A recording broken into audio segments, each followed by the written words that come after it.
नमस्कार मित्रांनो, मी आहे डिजिटल विशाल आणि आजच्या व्हिडिओमध्ये आपण पाहणार आहोत फेसबुक पेज कायमचं कसं डिलीट करायचं तेही अगदी सोप्या आपल्या मराठी भाषेत.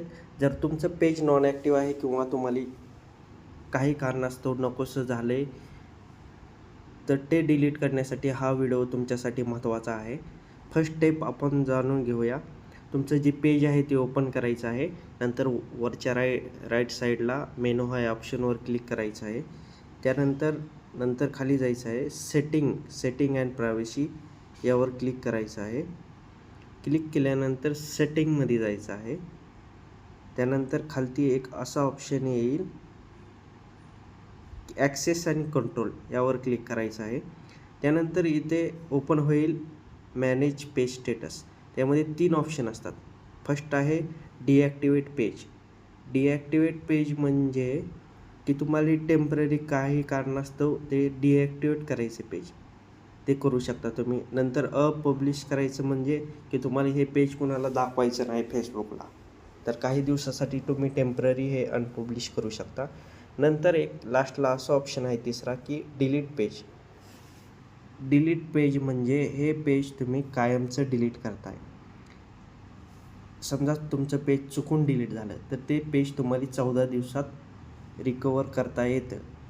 14 दिवसानंतर हे पेज तुम्ही रिकवर करू शकत नाहीत आणि एकदा पेज डिलीट केल्यावर ते पुन्हा रिस्टोअर करता येत नाही. त्यामुळे डिलीट करण्यापूर्वी खात्री करा की तुम्हाला त्याचं बॅकअप किंवा पोस्ट हिस्टरी नको आहे किंवा पाहिजे आहे.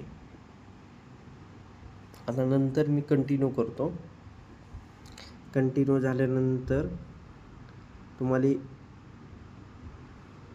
इथं तुमचा पासवर्ड विचारला जाईल.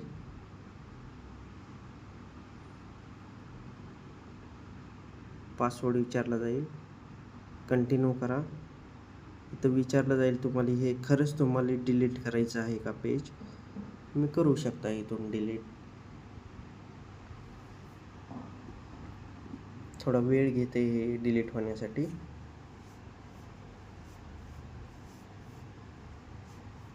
हा झालेला आहे, आपलं पेज हे डिलीट झालेलं आहे. आपण चेक करू शकता डिलीट झालं आहे का नाही. आपल्या मेनूमध्ये जाऊन